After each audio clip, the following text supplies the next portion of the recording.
presents Free Friday webinars. I am your hostess, Shelly Sanchez Terrell, and I am here. And yes, it is my birthday, so thank you all so much for the wonderful birthday wishes in the chat box today. I appreciate it. That you know, all these birthday wishes. It's always great being here, and it's great because no matter where in the world I am, I can present. Next week I could try presenting in the airplane, but I think I'm going to play it safe and we'll go ahead and we will just not have it from the airplane. But I will be in Boston next week, presenting at the Learning in the Brain conference. So today we're going to talk about strategies and resources for teaching grammar, which is a great issue for English language teachers and also students learning language in general. A lot of times in writing, and I teach American students this semester too, and I find that they struggle with grammar. We are here every Friday because of AmericanTESOL.com. You can get a certification for teaching teaching English with technology, a TESOL advanced certification. You can get a teaching young learners certification. You can also get one for teaching business English. And all of those classes are face-to-face, or you can have them, you can take them online at your convenience. So you can take a look at that at AmericanTESOL.com. I really like this particular quote by B.J. Shute, which was a writer who passed away, but a good author. And B.J. Shute says, "Grammar is to a writer what anatomy is to a sculptor, or the scales to a musician. You may loathe it, it may bore you, but nothing will replace it. And once mastered, it will support you like a rock." So there is a little bit of a debate when it comes to grammar. And the big debate is whether or not grammar needs to be explicitly instructed, or if it's something that you don't, you don't necessarily, that you can still have great English and be able to write proficiently, and whether learning grammar is part of that. And a lot of times in America, usually we don't have explicit grammar instruction. We don't usually have where you have, okay, this is a collocation, we point out collocations, or we don't point out necessarily, this is the past participle, or you get some of that in elementary, but there's not a big stress as there is around the world. And other places, they have a much stronger foundation. I learned that when I did my CELTA. But I have found that actually in teaching college freshmen, I teach college freshmen who are preparing to go into a freshman English course. And my students struggle with grammar. And for them, I've had to explicitly teach grammar because it makes the writing better. So there's definitely a big debate there whether you want to do implicit versus explicit instruction. Once again, implicit is where you pointed out it's implied within the structures that you teach. So implicit means you teach it at the moment. Dogme tends to go, if you ever heard of dogme approach, that tends to be more implicit. You teach at the moment, you point it out, or you may do it through error correction, but you don't start off by saying, okay, this is the grammar that we're going to focus on.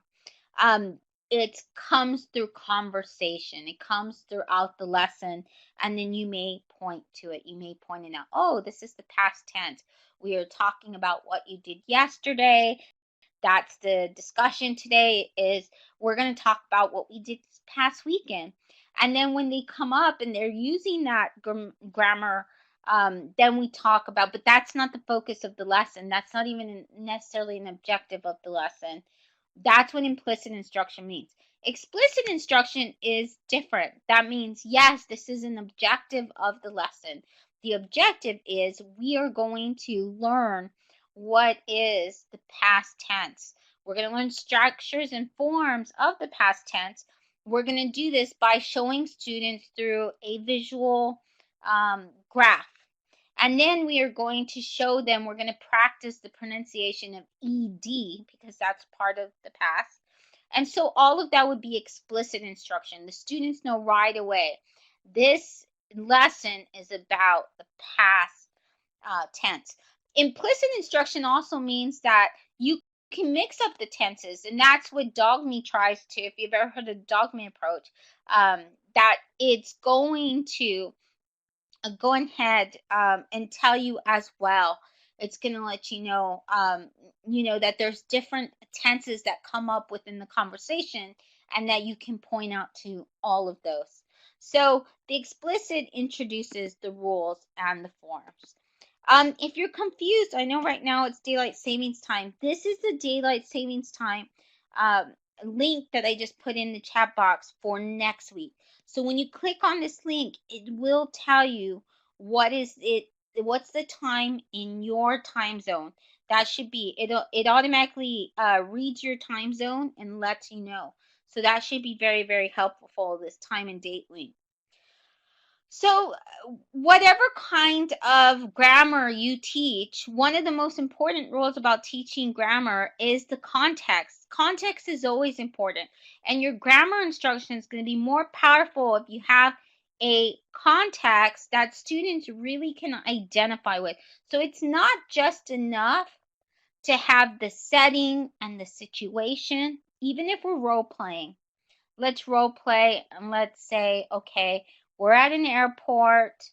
We're having a conversation at the airport where you're the flight attendant and I'm the customer, and we're in a conversation and you're asking, I'm the pilot, you're the flight attendant, and you're asking me, the pilot, the flight attendant, where did I fly yesterday?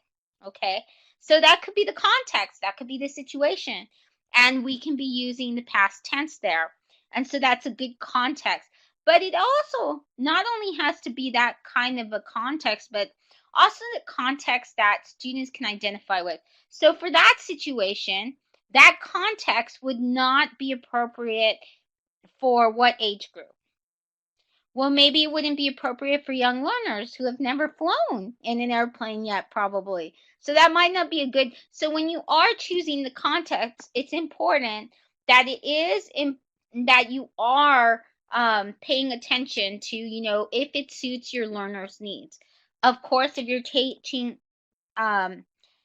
aviation English, that's a great context. That would really, be appropriate for that class. So when you think about your context and your situations and whether you're going to be implicit or explicit, make sure that the context matches your learner's needs.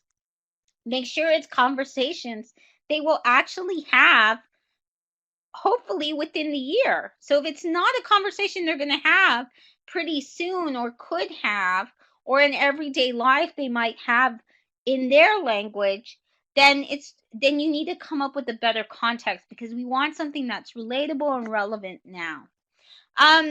Visual graphs are one way that's very popular, and here you see a very popular person in ELT, who is the editor of ELT Professional, which is Chia Huang, who's a very good, very great teacher, but she let me observe her classes, and so this was her doing the graph, the visual graph, where we have the arrows, we have the present tense here, we do the little dot, and then we show the past tense, with the arrow going this way. And so visual graphs can be very helpful when we are teaching grammar.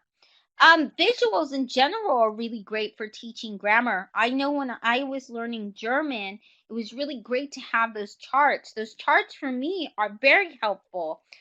For Spanish, the same thing. When you're conjugating, it's great to have a conjugation chart. And so I think for my learners, these kind of visuals are really great as well, to teach them the different structures and to have them pay attention to the different structures. If you go to Pinterest.com, Abel Galvez, visual grammar, he has a ton of them that he's collected, and they have all kinds of visuals, and you can find tons of visuals on Pinterest. It's just a great way to find different charts to explain and to show students any type of to introduce them to the and that would be explicit instruction, to show them the forms, show them the pronunciation. So all of that has to do with grammar. And grammar, we know, is like it said in the quote, it makes everything else much stronger. So with grammar is the pronunciation, ed, it, like the end of it. So it even ties into pronunciation. One of my favorite places for grammar, another idea and tip is to make grammar fun, and you can make grammar exciting and fun. In fact, our previous webinar on this topic that we did in 2015, 2014, you'll find a video about it, was on groovy grammar, how to make grammar exciting and fun. And you can do that. And Grammarly is one of those ways. Grammarly, if you follow their Facebook and their Twitter, they have these really fun, and they're at Grammarly, and their Facebook page has these little memes and stuff. But they do really, really funny types of posters, just like this one. Let's eat, Grandma. Let's eat, Grandma. Or let's eat, Grandma. And it says use commas, and it talks about the importance of meaning, why it's important to have commas. And they have a lot of these different memes, and they just make it really fun to point out the grammar rules. And so this can be a fun way to teach explicit grammar, to once again introduce the rules and the forms to your students. Another way is if they actually get the grammar, and this is controversy with grammar. So grammar, I think, has a lot more controversy on the way we teach. And so I'm showing you different methods, but you may have your own particular, your own particular stance on how you teach grammar.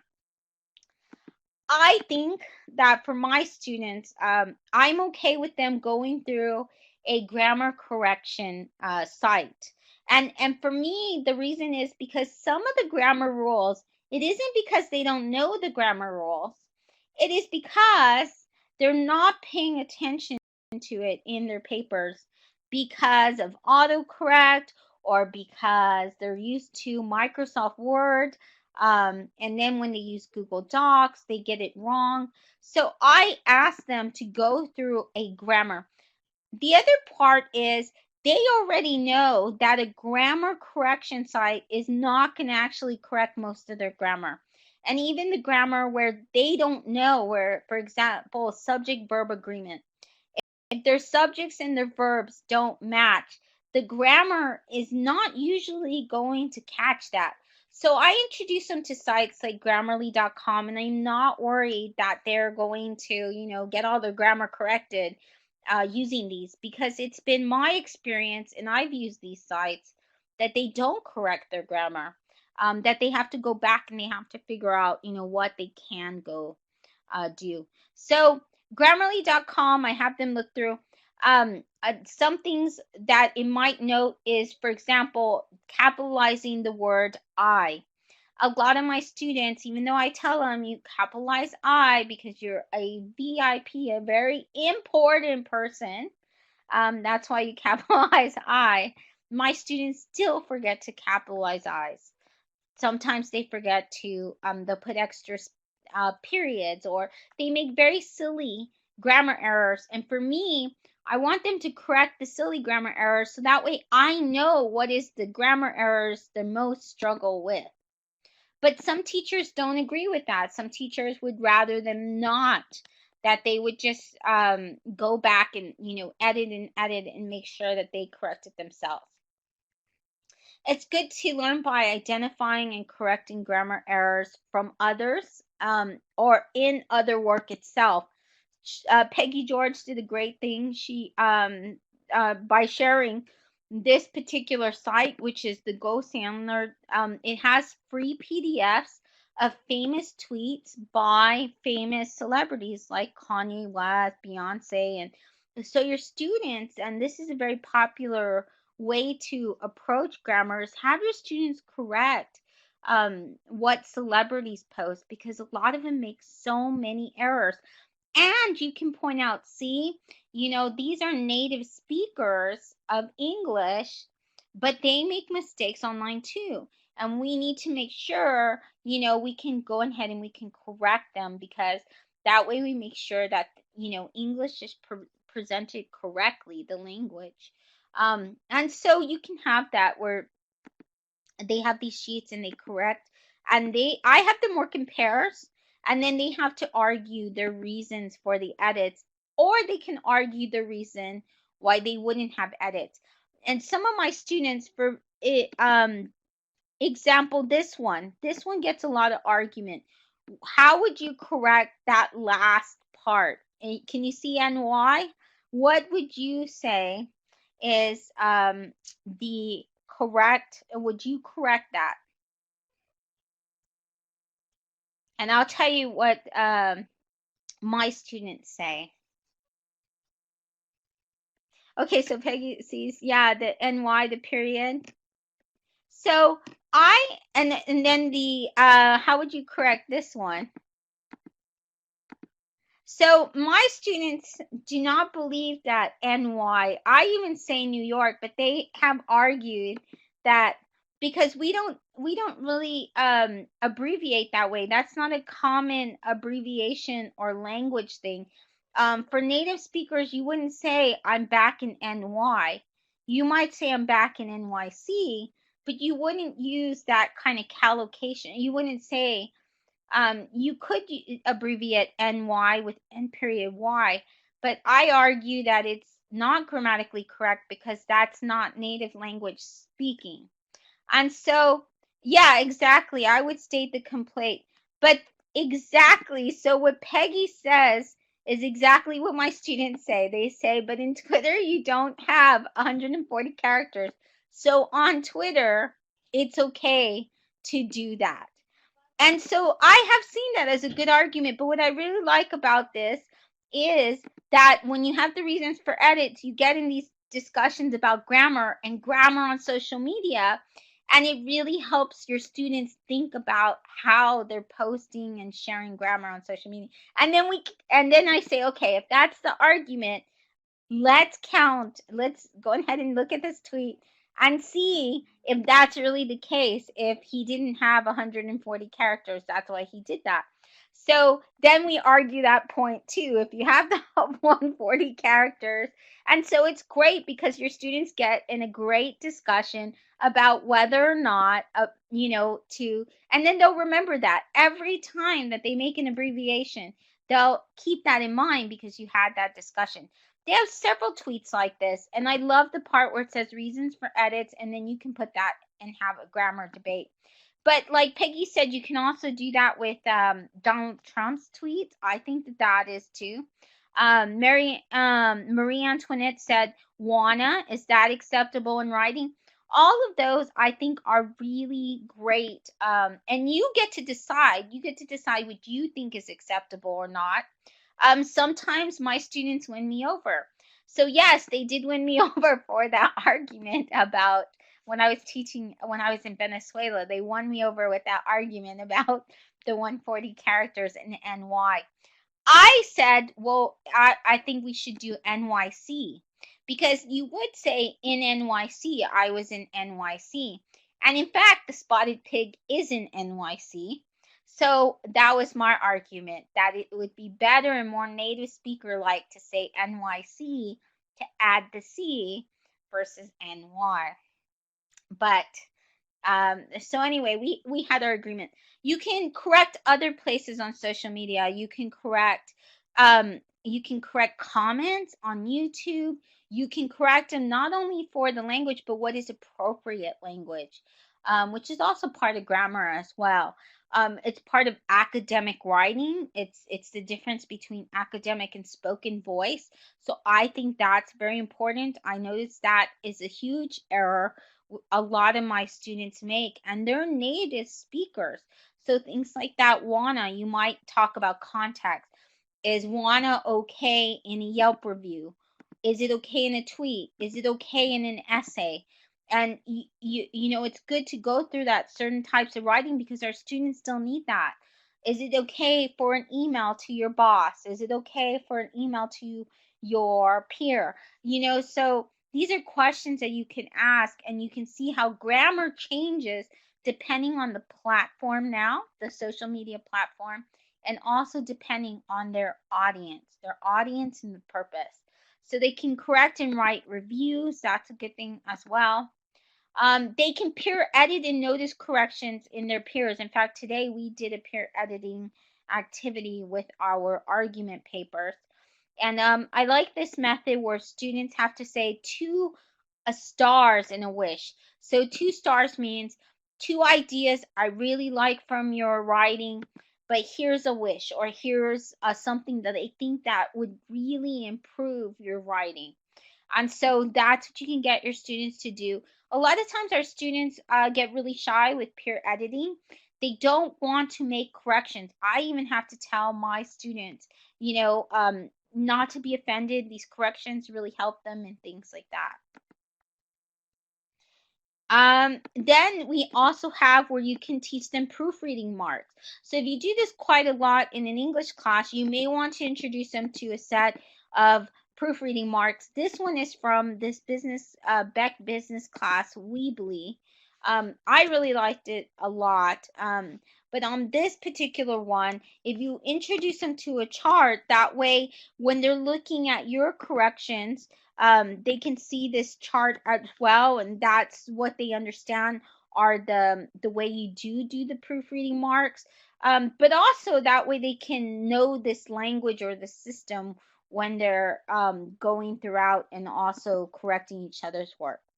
You can have a fun by teaching grammar with comics. One of the most famous ways to do this is through grammarmancomic.com. He has videos that are these comic characters with Grammarman. It's great because his videos and his actual comics online, which are free and available to use, the great thing is that he actually has where they appeal to adults, and they also appeal to teenagers and adolescents, and even some intermediate advanced level children. So the comics are really, really fantastic. They appeal to a lot of different audiences. The great thing is that Grammarman also is an English language teacher in Thailand. So he'll share some of the comics as students. He gets them to write, but also he shares lesson plans he's done with them. Comicsenglish.com has some great ones as well. Here we see there versus there versus there, which are which is very, very common grammar and spelling errors that students have. There's sometimes different like quizzes and stuff that come with it as well. So comicsenglish.com. My students have this is one of the students from Spain, and they show different tenses. This is explicit instruction once again, where they're highlighting the different tenses. Died, grew up is a new tense, so they color code. Didn't want, that's another different one, and it's color coded by the tense in their language within the comic, so they can show the context of how it's used, but then they also color code to be able to identify the different tenses. There's grammar in movies and music. So if you're going to drill something, and if you're going to teach like certain speeches, sometimes it's good to start off before you have that conversation and they're role playing and they're practicing, is to go over the structure, and they can learn certain phrases and words, and they can learn that within a song or a movie. So I know I think it was TZ on it, who last week proposed that we teach with movies, teaching with movies. Well, you might like this really great site, movie segments to assess grammar goals.blogspot.com, which has like different types of movies, and he's still posting today with lesson plans, complete lesson plans. They're all different types. There's group work, there's single work, there's with different types of clips from actual movies. Hotel Transylvania is the one that was for October, which went well with Halloween. and things like that. So he has different movies. You can go and you can see the printable worksheets with answer keys and everything. So movie segments is a fun way to assess grammar and to teach grammar. And there's plenty and plenty activities, and all for free. All for free, and you get the handouts and the worksheets. Of course, one of my favorite people in English language teaching is Jason Levine, Fluency MC. He also helps adults, teenagers, even adolescents have a lot of fun by learning grammar with raps. So here we have learning through a grammar, irregular verbs, grammar rap. So students often have trouble with irregular verbs. Instead of catch it, they want to say catch, the past tense of catch. They think it might be catch it, but it's not. It's actually caught. So that's an irregular verb, caught.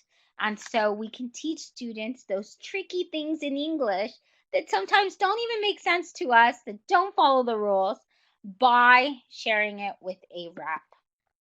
There are games, and this is me in Croatia actually, with one of the games. I found a lot of games I adapted from GenkiEnglish.net. I love the stuff. There's a lot of stuff that you purchase, but then you don't have to. There's other things they offer for free. And so one of this was, and there's a lot of videos that show how to teach. And so one of them was this Mr. Bear. It's actually called Mr. Crocodile or Mr. Monster. I forgot. But I changed it to Mr. Bear because I only had a Mr. Bear.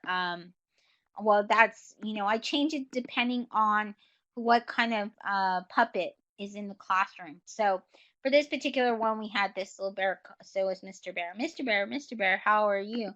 And then if the puppet says, I am hungry, and they chase all the kids, and then that child goes up and practices that grammar structure.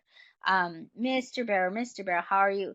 And everyone chants that. All the kids chant, Mr. Bear, Mr. And he can say, oh, I'm sad, boo hoo.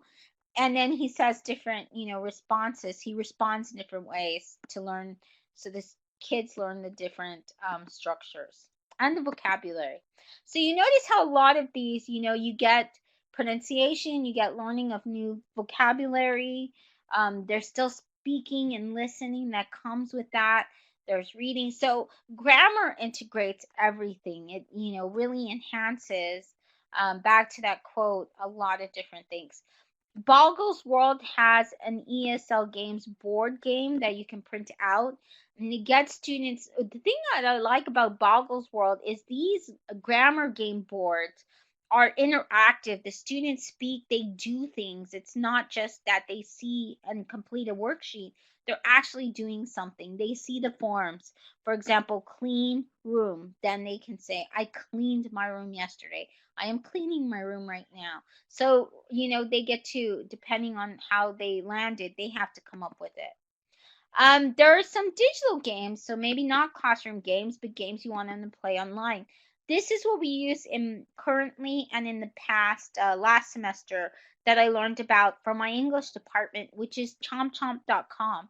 This is a really fun way that students can play online. They learn about, they have a daily grammar workout. They have MOOC, a massive online open course your students can take if they want.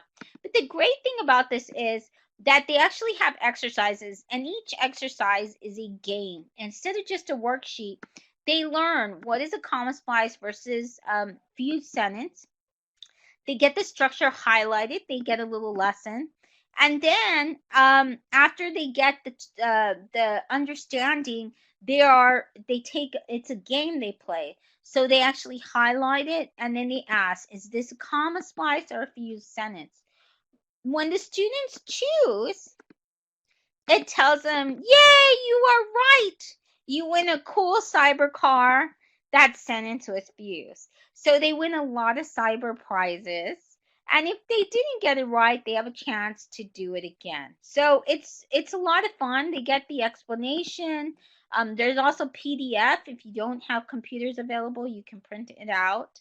And then they go to the next sentence. So my students like it. They're college level. They're just graduated from high school. So They're about 18, 17, but even younger students will like it too. Sometimes they give them cyber chocolates, they give them cyber, just all kinds of fun things. And of course, it's cyber, it's not real. ESLGamesWorld.com has a lot of fun games for kids as well. They have this, like it's a penalty shootout. They have hundreds of games to practice any tense. Drilling and self-practice. So games are a form of drilling and explicit grammar instruction. A lot of websites are. So when you're integrating technology, chances are it's explicit grammar instruction and drilling. And I think that some students do need that.